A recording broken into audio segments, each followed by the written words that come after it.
Hello दोस्तों, आप सभी का स्वागत है मेरे चैनल हिंदी पाठशाला में।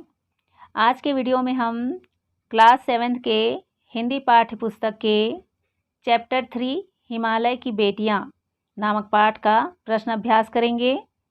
पूरा प्रश्न उत्तर जानने के लिए आप वीडियो को पूरा देखना और जो मेरे चैनल में नए हैं वे मेरे चैनल हिंदी पाठशाला को सब्सक्राइब भी कर देंगे। तो चलिए दोस्तों, प्रश्न अभ्यास शुरू करते हैं।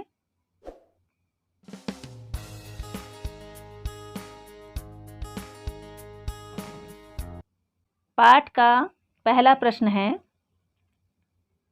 नदियों को माँ मानने की परंपरा हमारे यहाँ काफ़ी पुरानी है, लेकिन लेखक नागार्जुन उन्हें और किन रूपों में देखते हैं? आपने पाठ में पढ़ा है पहले वीडियो में, उसमें बताया गया है कि नागार्जुन जो लेखक है पाठ के, वे नदियों को किन किन रूपों में देखते हैं, उसे आप यहाँ पर उत्तर में बता सकते हैं।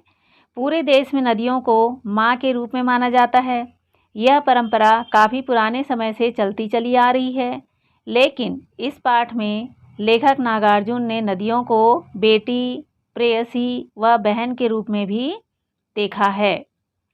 अगला प्रश्न है, सिंधु और ब्रह्मपुत्र की क्या विशेषताएं बताई गई है? उत्तर में आप लिख सकते हैं, इस पाठ में लेखक ने सिंधु और ब्रह्मपुत्र को दो महानदियों के रूप में बताया है। इन दो बड़ी नदियों का नाम सुनते ही हिमालय से निकलने वाली सभी छोटी बड़ी नदियों की तस्वीर आंखों के सामने आ जाती है।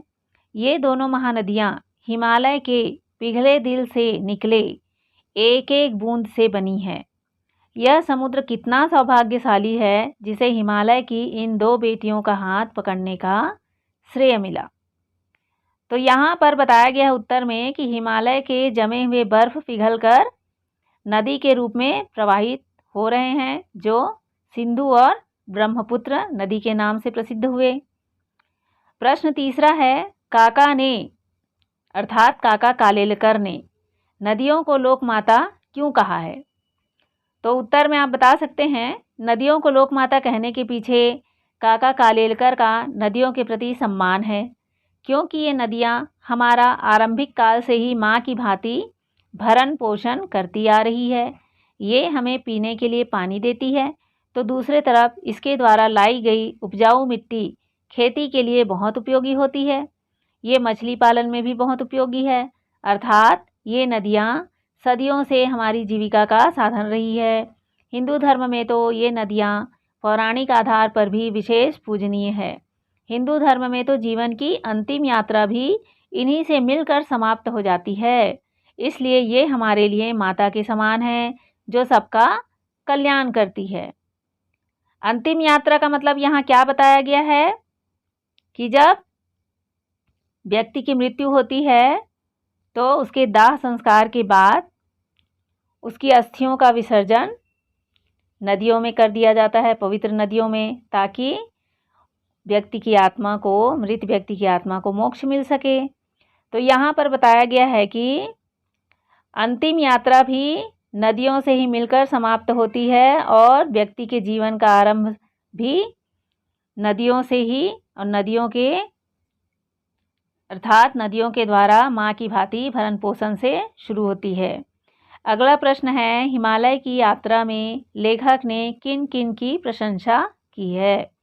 उत्तर है, लेखक ने हिमालय यात्रा में निम्नलिखित की प्रशंसा की है। पहला है हिमालय की अनुपम छटा की, दूसरा हिमालय से निकलने वाली नदियों की अठखेलियों की, तीसरा है देवदार, चीड़, सरो, चिनार, सफ़ेदा, कैल से भरे जंगलों की, चौथा है पेड़ पौधों से भरी घाटियों की, पांचवा है उसकी बर्फ से ढकी पहाड़ियों की सुंदरता की प्रशंसा लेखक ने इस पाठ में की है। लेख से आगे का प्रश्न है, पहला, नदियों और हिमालय पर अनेक कवियों ने कविताएं लिखी है। उन कविताओं का चयन कर उनकी तुलना पाठ में निहित नदियों के वर्णन से कीजिए।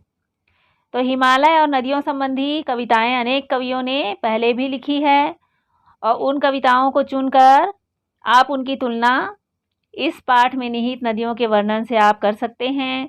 जैसे यहाँ पर कविता दी गई है, यह लघु सरिता का बहता जल, कितना शीतल कितना निर्मल, हिमगिरि के हिम से निकल निकल, यह विमल दूध सा हिम का जल, कर कर निनाद कल कल छल छल, बहता आता नीचे पल पल, तन का चंचल मन का विवहल, यह लघु सरिता का बहता जल, निर्मल जल की यह तेज धार, करके कितनी श्रृंखला पार, बहती रहती है लगातार, गिरती उठती है बार बार, रखता है तन में उतना बल, यह लघु सरिता का बहता जल, करके तरु फूलों का सिंचन, लघु जलधारों से आलिंगन, जल कुंडों में करते नर्तन, करके अपना बहुपरिवर्तन, आगे बढ़ता जाता केवल, यह लघु सरिता का बहता जल, मिलता है इसको जब पथ पर, पथ रोके खड़ा कठिन पत्थर, आकुल आतुर दुख से कातर, सिर पटक पटक कर रो कर, करता है कितना कोलाहल, यह लघु सरिता का बहता जल, हिम के पत्थर वे पिघल पिघल, बन गए धरा के वारी विमल, सुख पाता जिससे पथिक विकल, पी पी कर अंजलि भर मृदु जल, नित जल कर भी कितना शीतल, यह लघु सरिता का बहता जल। आगे, कितना कोमल कितना वत्सल, रे जननी का वह अंतस्थल, जिसका यह शीतल करुणा जल, बहता रहता युग युग अविरल, गंगा यमुना सरयू निर्मल, यह लघु सरिता का बहता जल। यह कविता गोपाल सिंह नेपाली ने लिखी है। इसके कवि हैं वे। प्रस्तुत कविता में नदी की गति, यहाँ पर पाठ की कविता से इस कविता का जो है तुलनात्मक अध्ययन किया गया है, तुलना की गई है। नदी की गति, रूप, रंग और स्वभाव का अत्यंत सुंदर चित्रण इस कविता में हुआ है। नदी हिमालय से निकलती है, इसलिए इसका जल धवल, निर्मल एवं शीतल होता है। यह कल कल स्वर में गाती, बाधा विघ्नों में संघर्ष करती हुई आगे बढ़ती जाती है। समतल भूमि पर भी इसके कोमल पैर को कंकड़ पर पैदल चलना पड़ता है, फिर भी यह सदा नीरा कभी विश्राम नहीं करती। सूर्य की गर्मी में जलकर भी यह हमें शीतलता प्रदान करती है। सदा नीरा अर्थात सदैव जल से भरी हुई बहती रहती है। नदी की चंचलता और शीतलता देखकर कवि को आश्चर्य होता है। नदियों के जीवन का मूल उद्देश्य प्राणी मात्र का पालन करना है और एक माँ के समान समस्त जीवों का बिना किसी भेदभाव के पालन पोषण करती हुई अपना कर्तव्य पूरा करना है। इस कविता को पढ़कर सुंदरता का आनंद तो मिलता ही है, साथ ही मानव के लिए संदेश है कि वह सदैव कार्यरत रहे। हिमालय पर कविता लिखी गई है, यहाँ पर बताया गया है क्योंकि ऐसा प्रश्न में आपसे पूछा गया है। खड़ा हिमालय बता रहा है, डरो ना आंधी पानी में, खड़े रहो तुम अविचल होकर सब संकट तूफानों में, डिगो ना अपने प्रण से तो तुम सब कुछ पा सकते हो प्यारे, तुम भी ऊंचे उठ सकते हो, छू सकते हो नभ के तारे। अचल रहा जो अपने पथ पर लाख मुसीबत आने में, मिली सफलता जग में उसको जीने में मर जाने में। इस कविता के जो रचनाकार है वे है सोहनलाल द्विवेदी जी। उपरोक्त कविता में हिमालय द्वारा मुसीबतों से न घबराते हुए जीवन में आगे बढ़ते रहने की प्रेरणा दे रहे हैं, जबकि इस कविता में अपनी बेटियों द्वारा घर का त्याग कर जाने से हिमालय पछताता रहता है। दोनों कविता की तुलना यहाँ पर की गई है। नागार्जुन की कविता और सोहनलाल द्विवेदी के हिमालय संबंधी कविता का यहाँ पर तुलनात्मक अध्ययन किया है। आगे का प्रश्न है, गोपाल सिंह नेपाली की कविता हिमालय और हम, रामधारी सिंह दिनकर की कविता हिमालय तथा जयशंकर प्रसाद की कविता हिमालय के आंगन में पढ़िए और तुलना कीजिए। आपको फिर एक कविता पढ़नी है।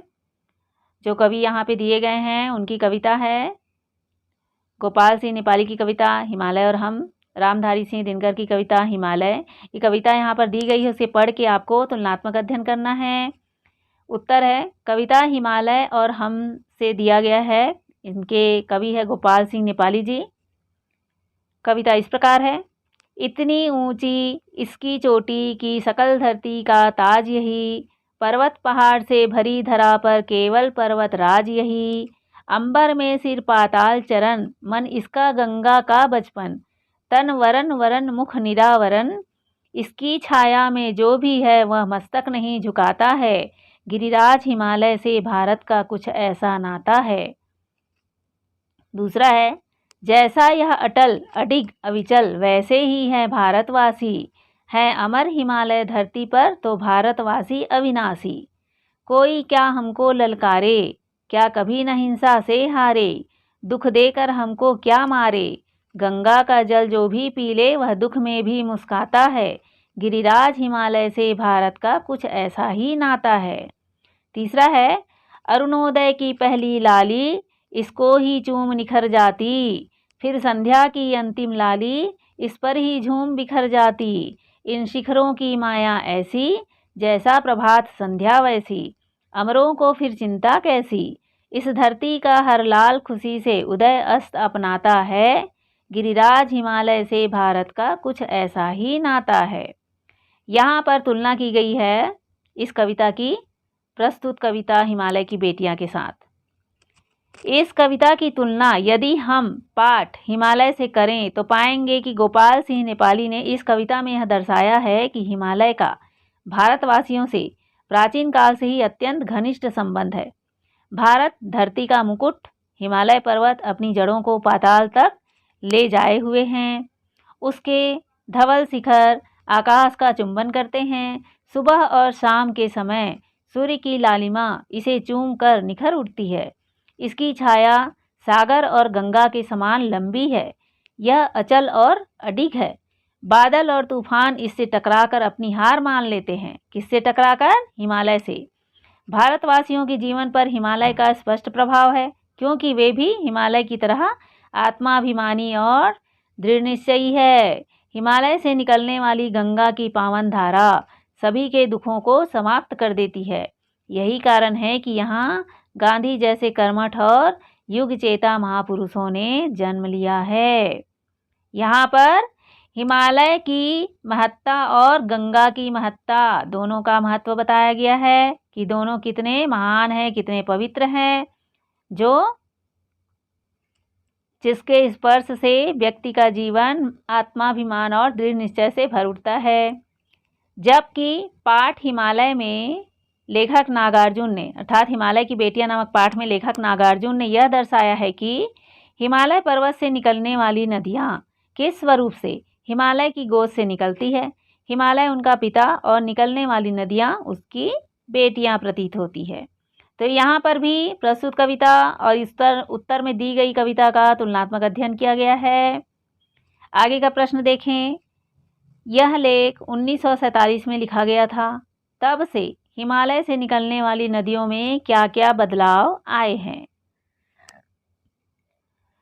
1947 से लेकर जब यह कविता लिखी गई थी तब से लेकर अब तक हिमालय से निकलने वाली नदियों में क्या क्या परिवर्तन आया है, उसे आप यहाँ पर उत्तर में बताएंगे।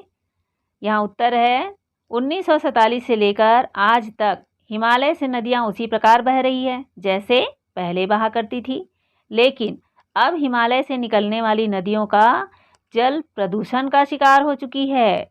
अभी के समय में तेजी से बढ़ती जनसंख्या के कारण नदियों के जल की गुणवत्ता में भी भारी कमी आई है। सभी जगहों पर लगातार प्रदूषण बढ़ता जा रहा है। जगह जगह बांध बनाने के कारण जल प्रवाह में कमी हो गई, जो कि मानव के हित के लिए सही नहीं है। गंगा जल की पवित्रता समाप्त हो रही है। तो बढ़ती जनसंख्या और कल कारखानों द्वारा निकले गए गंदे प्रदूषित जल और मानवों द्वारा प्रवाहित किया गया कचरा, मानव अस्थि, इस सब के कारण जो पवित्र नदियां हैं उनका भी जल बहुत ही प्रदूषित हो गया है और उनकी पवित्रता भी धीरे धीरे समाप्त हो रही है। आगे का प्रश्न है, अपने संस्कृत शिक्षक से पूछिए कि कालिदास ने हिमालय को देवात्मा क्यों कहा है। यहाँ प्रश्न में पूछा गया है कि कालिदास नामक कवि ने हिमालय को देवात्मा क्यों कहा। उत्तर में आप बता सकते हैं। हिमालय पर्वत पर ही देवताओं का वास माना जाता है। ज़्यादातर ऋषि मुनियों ने यहाँ तपस्या की है और वरदान भी पाए हैं, इसलिए कालिदास ने हिमालय को देवात्मा कहा है। आगे का अनुमान और कल्पना से प्रश्न है। पहला, लेखक ने हिमालय से निकलने वाली नदियों को ममता भरी आंखों से देखते हुए उन्हें हिमालय की बेटियां कहा है। आप उन्हें क्या कहना चाहेंगे?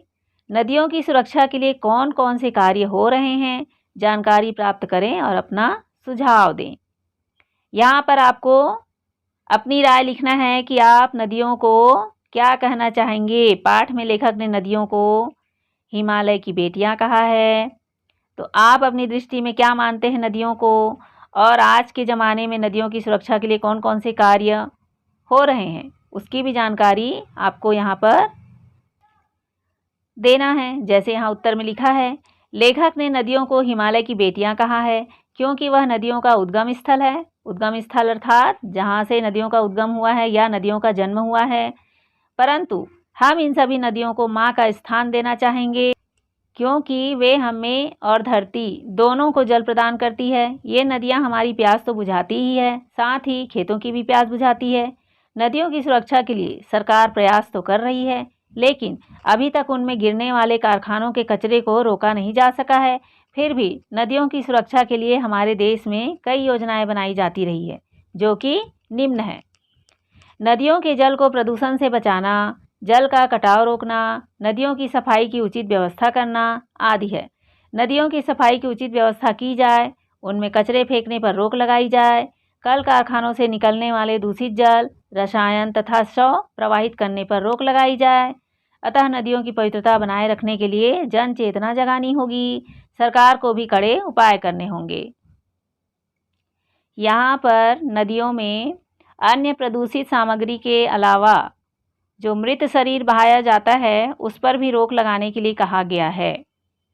अगला प्रश्न है, नदियों से होने वाले लाभों के विषय में चर्चा कीजिए और इस विषय पर 20 पंक्तियों का एक निबंध लिखिए। यहाँ पर आपको नदियों से होने वाले लाभों के बारे में लिखना है। नदियाँ हमारे जीवन में प्राचीन काल से ही उपयोगी रही है। ये हमारी संस्कृति की पहचान है, ये हमारे जीवन का आधार है। नदियों के किनारे हमारे तीर्थ स्थल है। इनके आसपास का क्षेत्र उपजाऊ होता है। गंगा यमुना का क्षेत्र इसी कारण अधिक उपजाऊ है, क्योंकि सिंचाई के लिए सरलता से जल वहीं मिल सकता है। सदियों से नदियां आवागमन तथा व्यापार का माध्यम रही है, अर्थात नदियों के रास्ते से आना जाना करते थे, नाव, जहाज आदि के माध्यम से। तथा नदियों की सीमा होने से शत्रुओं से रक्षा भी हो जाती थी, क्योंकि सेना लेकर नदी पार करना कठिन कार्य था। आज के समय में भी नदियों की उपयोगिता कम नहीं हुई है। इनका जल सिंचाई के काम में आता है। अनगिनत जीव इनसे जीवन पाते हैं। नदियों के किनारे लोग अपनी छोटी बड़ी सभी आवश्यकताएं जैसे सिंचाई करने, पानी पीने, कपड़े धोने, नहाने, जानवरों के लिए पानी आदि का उपयोग करते हैं। नदियों पर बांध बनाए जाते हैं, इनसे बिजली तैयार की जा रही है। इसे हाइड्रो इलेक्ट्रिसिटी कहा जाता है। इस प्रकार नदियों ने रोजगार में अपना महत्वपूर्ण योगदान भी दिया है तथा आधुनिकीकरण में भी अपना महत्वपूर्ण योगदान दिया है। आगे का प्रश्न है, भाषा की बात से पहला प्रश्न। अपनी बात कहते हुए लेखक ने अनेक समानताएं प्रस्तुत की है। ऐसी तुलना से अर्थ अधिक स्पष्ट एवं सुंदर बन जाता है। उदाहरण दीजिए। उदाहरण यहाँ दिया गया है। क है, संभ्रांत महिला की भांति वे प्रतीत होती थी। ख है, माँ और दादी, मौसी और मामी की गोद की तरह उनकी धारा में डुबकियां लगाया करता। अन्य पाठों से ऐसे 5 तुलनात्मक प्रयोग निकालकर कक्षा में उन सुंदर प्रयोगों को कॉपी में भी लिखिए। यहाँ पर कुछ तुलनात्मक प्रयोग किए गए हैं। लेखक ने पाठ में नदियों की तुलना संभ्रांत महिला से की है। माँ, दादी, मौसी, मामी की गोद के समान नदियों की धारा में डुबकी लगाने को कहा गया है। तो ऐसे ही 5 तुलनात्मक प्रयोग आपके पाठ में से ढूंढकर यहाँ उत्तर में लिखना है। जैसे यहाँ लिखा गया है। पहला पॉइंट, दादी माँ साफ भ्रष्ट देवी सी लगी। दूसरा पॉइंट, सागर की हिलोर की भांति उसका यह मादक गान गली भर के मकानों में इस ओर से उस ओर तक लहराता हुआ पहुंचता और खिलौने वाला आगे बढ़ जाता। तीसरा तुलना है, बच्चे ऐसे सुंदर थे जैसे सोने के सजीव खिलौने। चौथा, संध्या को स्वप्न की भांति गुजार देते थे। अगला पॉइंट है, मेघों की सांवली छाया में अपने इंद्रधनुष के गुच्छे जैसे पंखों को मंडलाकार बनाकर जब वह इस तरह से 5 तुलनात्मक वाक्य आपके जो पाठ्यपुस्तक है उनके पाठ में से छांट कर यहाँ लिखना है। अगला प्रश्न है, निर्जीव वस्तुओं को मानव संबंधी नाम देने से निर्जीव वस्तुएं भी मानो जीवित हो उठती है। लेखक ने इस पाठ में कई स्थानों पर ऐसे प्रयोग किए हैं, जैसे क है, परंतु इस बार जब मैं हिमालय के कंधे पर चढ़ा तो वे कुछ और रूप में सामने थी। ख है, काका कालेलकर ने नदियों को लोकमाता कहा है। तो यहाँ पर निर्जीव वस्तुओं का क्या किया गया है, मानवीकरण किया गया है।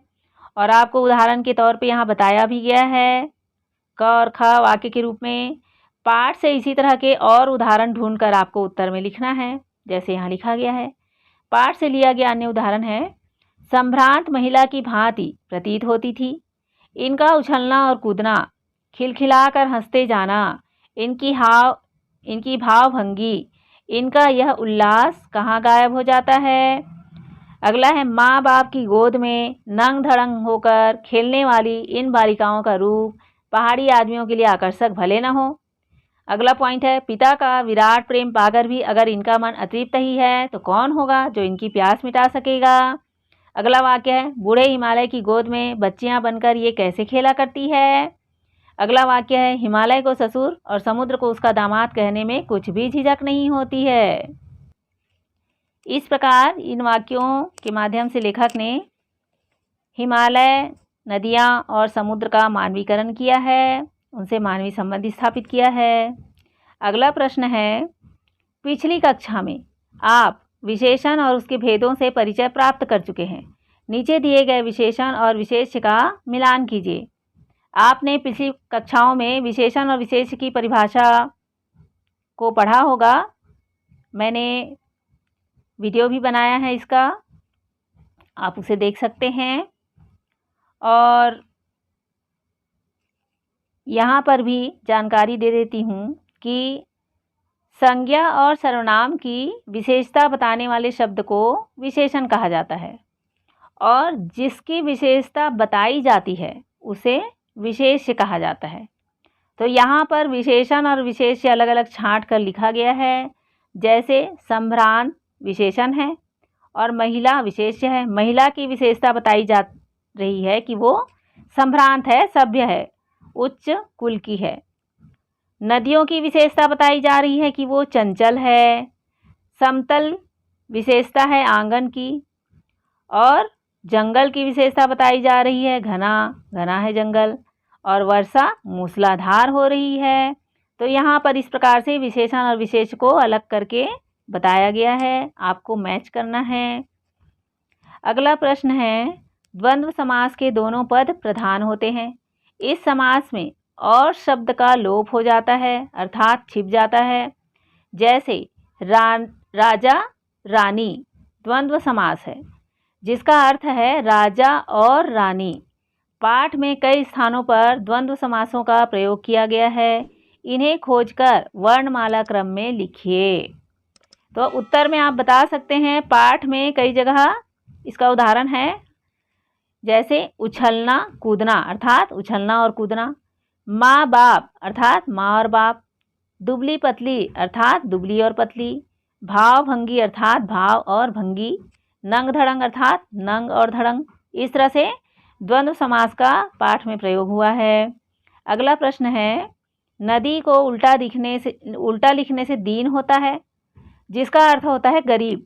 आप भी 5 ऐसे शब्द लिखिए जिसे उल्टा लिखने पर सार्थक शब्द बन जाए। प्रत्येक शब्द के आगे संज्ञा का नाम भी लिखिए। जैसे नदी को उल्टा लिखने पर दीन, जो कि भाववाचक संज्ञा है।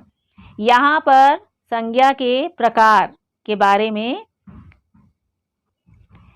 यहाँ पर आपको संज्ञा के प्रकार के बारे में भी बताना है।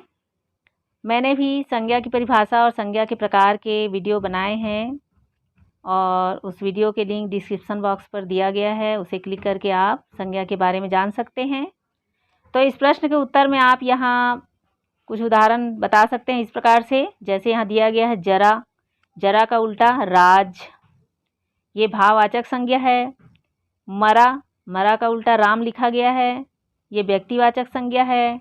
राही, राही को उलटकर हीरा लिखा गया है, जो द्रव्यवाचक संज्ञा है। नशा को उलटकर शान लिखा गया है, जो कि भाववाचक संज्ञा है। और नमी को उलटकर मील लिखा गया है, जो कि जातिवाचक संज्ञा है। तो इस प्रकार से आप भी उदाहरण खोजकर शब्द यहाँ लिख सकते हैं, जिसको उलटकर लिखने पर सार्थक शब्द बन जाए। अगला प्रश्न है, समय के साथ भाषा बदलती है, शब्द बदलते हैं और उनके रूप बदलते हैं।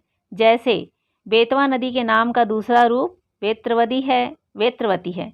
नीचे दिए गए शब्दों में से ढूंढकर इन नामों के अन्य रूप लिखिए। यहाँ पर कुछ शब्द दिए गए हैं जो प्राचीन काल और अभी जिनके नामों में कुछ परिवर्तन हुआ आया है। सतलुज है, झेलम है, अजमेर है, रोपड़, चिनाब और बनारस, जिसका परिवर्तित रूप यहाँ पर उत्तर में आपको बताना है।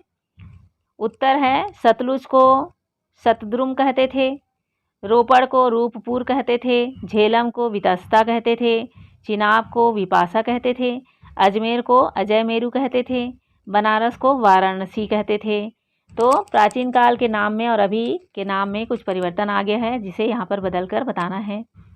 अगला प्रश्न है, उनके ख्याल में शायद ही यह बात आ सके कि बूढ़े हिमालय की गोद में बच्चियां बनकर ये कैसे खेला करती हैं। तो यहाँ पर जैसा वाक्य बताया गया है उसके हिसाब से आपको उत्तर देना है। उपयुक्त पंक्ति में ही के प्रयोग की ओर ध्यान दीजिए। ही वाला वाक्य नकारात्मक अर्थ दे रहा है, इसीलिए ही वाले वाक्य में कही गई बात को हम ऐसे भी कह सकते हैं, उनके ख्याल में शायद यह बात ना आ सके। इसी प्रकार नकारात्मक प्रश्नवाचक वाक्य कई बार नहीं के अर्थ में इस्तेमाल नहीं होते हैं। जैसे महात्मा गांधी को कौन नहीं जानता, अर्थात महात्मा गांधी को सब जानते हैं। दोनों प्रकार के वाक्यों के समान 3-3 उदाहरण सोचिए और इस दृष्टि से उनका विश्लेषण कीजिए। तो आप उत्तर में बता सकते हैं, वाक्य है बापू को कौन नहीं जानता, विश्लेषण करके आप लिख सकते हैं हर कोई बापू को जानता है। ख है उन्हें शायद ही इस घटना की जानकारी हो, तो विश्लेषण वाक्य शायद उन्हें घटना की जानकारी ना हो। ग है वह शायद ही तुम्हें देख सके, विश्लेषण करके इस तरह लिखा जाएगा, शायद वह तुम्हें ना देख सके। घ है वे लोग शायद ही उधर खेलें, तो इसका उत्तर शायद वे लोग उधर ना खेलें। तो इस प्रकार से आप इस प्रश्न का उत्तर लिखेंगे। तो दोस्तों, आप इस पाठ के सारे प्रश्न के उत्तर समझ गए। अगर ये वीडियो अच्छी लगी हो तो अपने दोस्तों के साथ ज़रूर शेयर कीजिए, लाइक कीजिए और मेरे चैनल को भी सब्सक्राइब कर दीजिए। हम आगे के पाठ में फिर मिलेंगे दोस्तों। Thank you.